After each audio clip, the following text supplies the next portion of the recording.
자비롭고 좋으신 하나님의 은총이 예배 가운데 함께한 우리 모두 위에 함께하기를 소망합니다.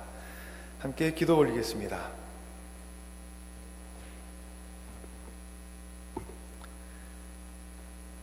은혜로우신 하나님, 하나님의 품 안에서 누리는 평화와 행복이 세상 어디에서 얻는 그 무엇보다 귀하고 값진 것임을 이 시간 우리 모두 함께 고백합니다. 우리를 자유하게 하고 우리의 생명을 생동하게 하는 복음의 역동하는 힘을 막거나 가둘 수 있는 세상에 어떤 힘도 없음을 깨닫게 하시고 온전히 우리의 온 마음과 뜻을 주님 마음 위에 포개어 놓고 주님의 사람으로 이 세상 살아가게 하옵소서. 가을의 빛깔이 우리 주위에서 시작되고 있습니다. 우리의 삶도 가을의 빛깔을 닮아 다채롭고 아름다운 빛깔을 뿜어내며 세상을 복음의 빛으로 아름답게 물들이며 살아가게 하옵소서. 주님의 말씀을 우리 발 앞에 등불로 삼고자 주님 전에 나왔습니다. 주님의 말씀의 넉넉한 품으로 우리의 영혼과 우리의 인생을 안아주셔서 우리의 생명에 새로운 생명의 능력과 힘이 가득 차오르게 하여 주옵소서. 예수 그리스도 이름으로 주님께 기도드립니다. 아멘.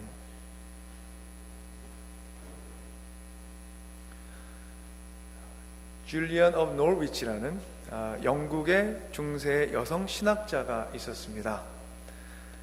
그가 이런 말을 남겼습니다. 하나님은 내 영혼보다 내게 가까이 계십니다. 그분은 나의 영혼이 서 있는 발판이시기 때문입니다. 하나님께서 가까이 계시죠. 근데 우리의 영혼보다 우리에게 가장 가까운 것이 바로 우리의 영혼이라고 생각하는데 그 영혼보다도 하나님은 한 발 더 우리에게 다가가서 가까이 계신다는 것이 줄리안 오브 노르위치의 우리에게 전해주는 묵상이고 깨달음입니다. 우리의 삶에 하나님께서는 얼마나 가까이 계십니까? 그리고 우리의 영혼은 하나님의 말씀으로 세상 가운데 오셔서 친히 우리의 영혼의 발판이 되신 하나님 위에 온전히 서 있습니까? 하나님께서는 우리가 품은 어떤 생각보다 우리 곁에 가까이 계십니다. 우리가 하는 말보다도 우리에게 가까이 계십니다. 우리의 생각과 말의 발판 또한 하나님이시기 때문입니다. 우리의 영혼보다 가까이 계신 하나님께서 우리 모두에게 베푸시는 은혜를 오늘 저희가 함께한 디모데후서에서 사도 바울은 이렇게 표현합니다.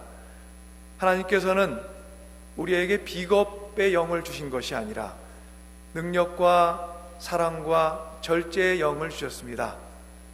바울이 말하는 바 하나님께서 우리에게 주신 것은 비겁함의 영 혹은 두려워하는 마음이 아니라 오직 능력과 사랑과 절제 혹은 근신하는 영입니다. 바울이 디모데에게 이 편지를 전할 때 그는 지금 감옥에 있습니다. 66년에서 67년경 네로 황제가 로마를 다스릴 때 바울은 그의 생애의 두 번째로 감옥에 들어가게 되었습니다. 그가 처음 감옥에 투옥되었을 때와 다르게 바울은 옥에 갇혀있는 자신의 삶이 이제 복음의 사명자로서의 거의 마지막에 막바지에 달하게 되었음을 의식했습니다. 그래서 디모데후서의 후반부에서 4장 6절부터 8절 말씀에서 그는 이렇게 고백합니다. 나는 이미 부어드리는 제물로 피를 흘릴 때가 되었고 세상을 이별할 때가 되었습니다. 나는 선한 싸움을 다 싸우고 달려갈 길을 마치고 믿음을 지켰습니다. 이제는 나를 위하여 의의 면류관이 마련되어 있으므로 의로운 재판장이신 주님께서 그날에 그것을 나에게 주실 것이며 나에게만이 아니라 주님께서 나타나시기를 사모하는 모든 사람들에게 나누어 주실 것입니다. 이런 마음으로 믿음의 서신을 그는 자신의 사랑하는 동역자 디모데에게 보냈습니다. 그리고 바울로부터 믿음의 서신을 받은 디모데는 에베소의 영적인 지도자였습니다. 그런데 디모데는 영적 침체나 두려움에 빠져 있었을 가능성이 매우 높습니다. 그가 디모데 후서에서 오늘 읽은 말씀에서 그에게 눈물로 지새우는 날이 있을 것이라고 바울이 얘기하는 것도 그와 같은 맥락입니다. 그는 유약한 여린 성격의 소유자였고 건강이 좋지 못한 사람이었습니다. 더 나아가서 바울이 에베소 교회를 떠난 후에 거짓 교사들이 나타나므로 믿음을 버리는 일이 생기면서 에베소 교회가 어려움과 환난에 처하게 됩니다. 또한 디모데 자신과 에베소 교회의 영적 지도자였던 사도 바울이 복음 때문에 또다시 감옥에 잡혀 있다는 소식을 듣고 그는 의기소침했을 것입니다. 이러한 때에 바울의 마음에 새겨 디모데에게 전해주었던 사랑과 위로와 격려의 메시지가 바로 이것입니다. 7절부터 다시 읽도록 합니다. 하나님께서는 우리에게 비겁함의 영을 주신 것이 아니라 능력과 사랑과 절제의 영을 주셨습니다. 그러므로 그대는 우리 주님에 대하여 증언하는 일이나 주님을 위하여 갇힌 몸이 된 나를 부끄러워하지 말고 하나님의 능력을 힘입어 복음을 위하여 고난을 함께 겪으십시오. 감옥에 갇힌 사도 바울이 영적인 위험에 처한 디모데에게 하나님께서 주신 것으로 인해 두려워하지 말라고 권면합니다. 하나님께서 주신 것은 다름 아닌 두려워하는 마음, 곧 눈앞에 닥친 환난으로 그로 인해 복음이 위기에 처할지도 모른다고 두려워하는 그런 마음이 아니라 오직 능력과 사랑과 절제하는 마음이라고 그는 강조합니다. 감옥은 사람의 육신을 가두는 곳이기도 하지만 사실은 사람의 마음을 가두어 그 마음이 꼼짝 못하도록 묶어두는 곳입니다. 사람의 용기를 가두고 사람의 희망을 가두고 기쁨을 가두는 것이 감옥인 것입니다. 그래서 그 감옥에 갇힌 사람에게서 능력을 빼앗고 사랑을 빼앗고 인내하는 마음, 절제하는 마음을 빼앗는 곳이 바로 감옥입니다. 그래서 사도 바울이 전하던 복음도 감옥에 갇힌 사도 바울을 쫓아 감옥에 갇힐 위기에 처해 있습니다. 사도 바울을 가두게 된 로마 제국은 바울이라는 한 사람을 가둔 것이 아니라 지금 복음을 가두어 놓으려 하고 있기 때문입니다. 말하자면 사도 바울과 함께 복음도 감옥의 작은 방에 가두어 놓으려 했습니다. 그리고 바울을 따라 감옥에 갇힌 복음을 보고 그리스도를 따르던 사람들이 그로 인해 상심하고 믿음을 버리게 하기 위함이었습니다. 그리고 그 버려진 믿음을 사도 바울을 가둔 방에 영원히 바울과 함께 가두고자 했던 것이 그들의 마음의 목적이었을 것입니다. 이러한 위기 속에서 사도 바울은 감옥의 작은 방이 자신의 육신을 가둘 수는 있을지언정 복음을 가둘 수는 없음을 분명히 말합니다. 오직 하나님의 능력을 힘입어 복음과 함께 고난을 받으십시오. 하나님께서 주신 능력과 사랑과 절제하는 마음으로 두려움의 영을 이겨내십시오.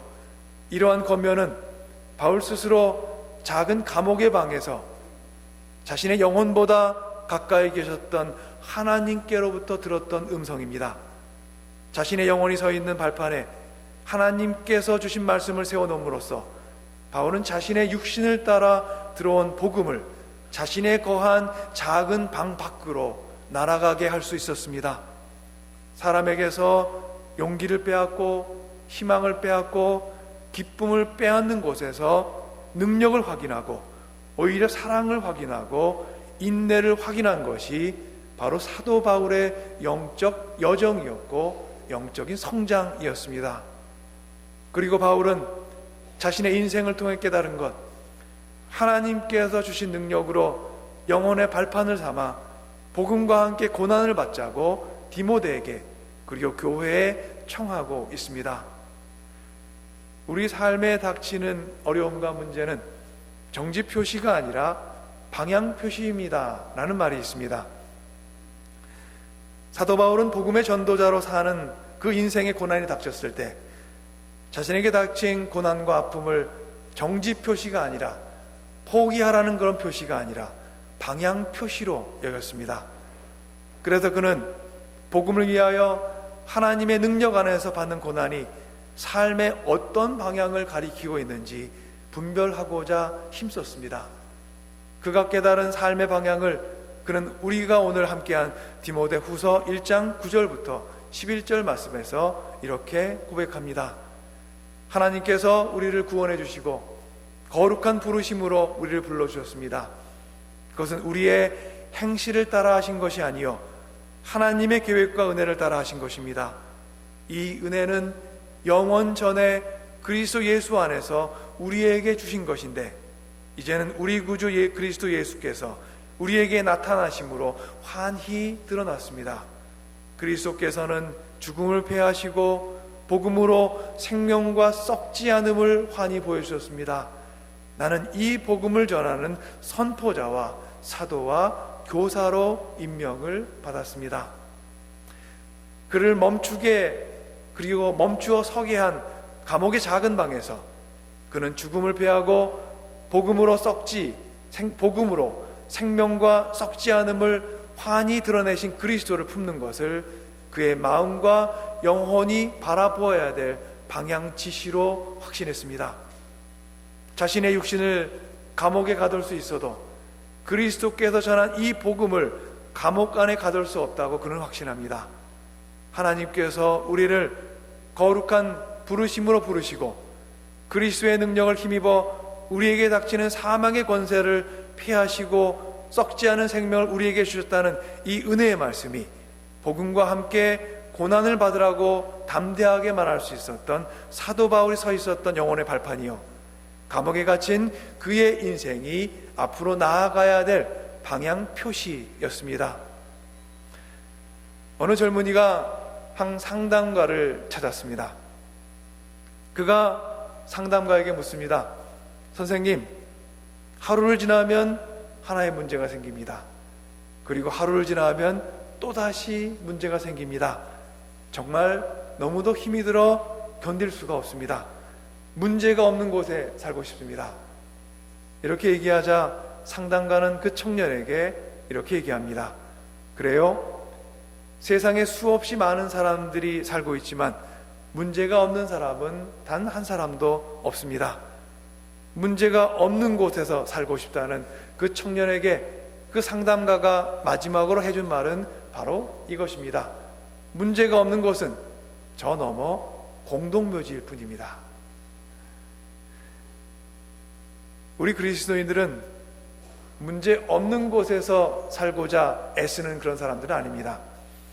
우리 사는 세상의 삶에서 우리가 극복해야 될 수많은 문제들과 숙제들이 있습니다. 우리가 믿는 소망은 그러나 문제 없는 곳에서 사는 것이 아니라 문제가 있는 곳에서 우리의 나아가야 될 바른 삶의 방향을 찾는 것입니다. 우리 인생이 보아야 할 방향, 하나님의 능력이요 하나님의 거룩한 부르심입니다. 우리를 구원하사 우리를 거룩한 부르심으로 부르시고 우리에게 예수 그리스도를 통해 죽음을 패하시고 썩지 않는 생명을 허락하신 하나님을 바라보는 것이 우리 삶이 나아가야 될 방향입니다. 그 생명의 주인 되시고 은혜의 원천이신 하나님께서 여러분 삶의 지금, 바로 지금 어디에 계십니까? 영혼보다 가까이 계시며 영혼의 발판이 되시는 하나님께서 하시는 하나님의 말씀과 언약이 과연 여러분 삶에 어디에 있습니까? 여러분의 말보다, 여러분의 능력보다, 여러분의 할 수 있는 무엇보다 그 위에 있습니까? 아니면 아래에 있습니까? 여러분의 생각보다, 판단보다 위에 있습니까? 아니면 아래에 있습니까? 우리의 영혼보다 우리 곁에 가까이 계시는 유일한 한 분이신 하나님께서 우리에게 말씀하십니다. 나의 영혼에 서 있는 발판 되시는 하나님께서 우리에게 속삭이십니다. 내가 내게 준 것은 두려워하는 마음이 아니요 오직 능력과 사랑과 절제하는 마음이라. 하나님의 말씀으로 영혼의 발판을 삼는 우리 모두가 되기를 간절히 소망합니다. 또한 하나님의 말씀이 이미 우리의 영혼이 서 있는 그 발판임을 기억하고 고백하며 살아가는 우리가 되어가기를 간절히 기원합니다. 바울의 인생을 돌이켜보면 예수님과 그를 따르던 사람들을 핍박하던 자리에서 오히려 예수님과 교회를 위해 핍박을 받는 사람으로의 거룩하고 거대한 인생의 방향 전환이 있었습니다. 그리고 바울에게 이러한 인생의 새로운 방향 표시를 준 예수님은 이 땅에 새로운 질서를 세우기 위해서 오셨습니다. 저희가 오늘 함께한 마태복음 말씀에서 그래서 새로운 질서를 세우고자 하시는 하나님께서, 하나님의 아들 예수님께서 나는 건강한 사람들을 위하여 온 것이 아니라 병들어 아픈 이들을 위해 왔다고 얘기하시고, 의인을 찾아온 것이 아니라 죄 가운데 있는 자들을 위해 오셨다고 얘기를 하십니다. 바울은 바로 이 예수님께서 힘쓰신 새로운 질서를 세우는 일에 함께 기쁨으로 동행하게 되었습니다. 예수님께서 세우시기 위해 힘쓰신 새로운 질서는 피조의 세계가 죽음이 아닌 생명의 기운 위에 늘 힘차게 서 있는 것입니다. 바울은 그리스도께서 죽음을 패하기 위해 복음의 밝은 빛으로 세상을 비추어 주셨음을 확신했고, 이 새로운 질서를 세우는 일에 죽음을 무릅쓰고 이제 헌신하게 되었습니다. 죽음을 패하는 일에 고난과 죽음을 무릅쓰고 뛰어들게 된 바울의 모습 속에서 우리는 하나님께서 그에게 부어주신 능력과 용기와 절제의 힘을 함께 느낄 수가 있습니다. 바울이 그렇게 살 수 있었던 것은 그가 이전까지 끌어안고 살았던 자기 의와 율법이라는 익숙한 세계를 벗어나서 복음과 하나님의 나라, 그리고 죽음을 피하고 세워주는 하나님의 질서를 향해 용감하게 힘차게 걸어 나갔기 때문입니다. 복음과 하나님 나라를 향한 그의 발걸음을 아무리 두터운 감옥의 문도 막아설 수 없었습니다.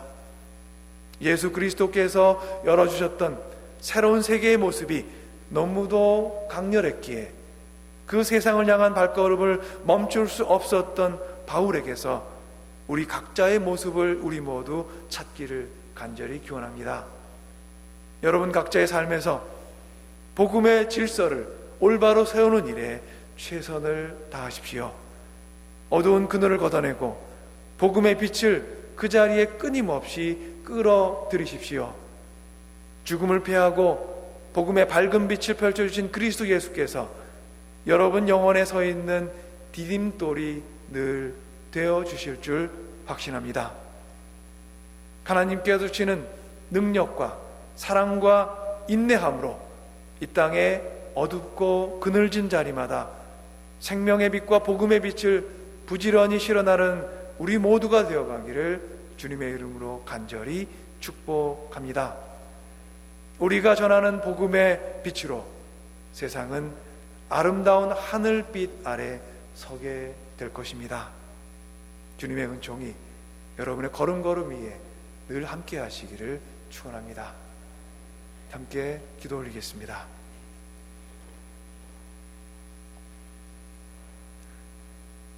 구원의 주 하나님,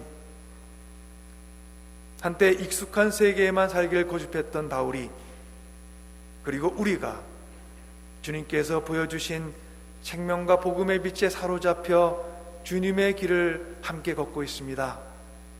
때로 그 빛을 세상으로부터 격리하려는 감옥과 같은 세력이 이 땅을 위협할 때 주님, 우리 모두에게 용기와 능력과 사랑과 인내와 소망 허락하셔서 생명과 기쁨이 풍성한 하늘의 빛을 이 땅 위에 넓게 넓게 전할 수 있도록 저희 모두를 도와주시옵소서.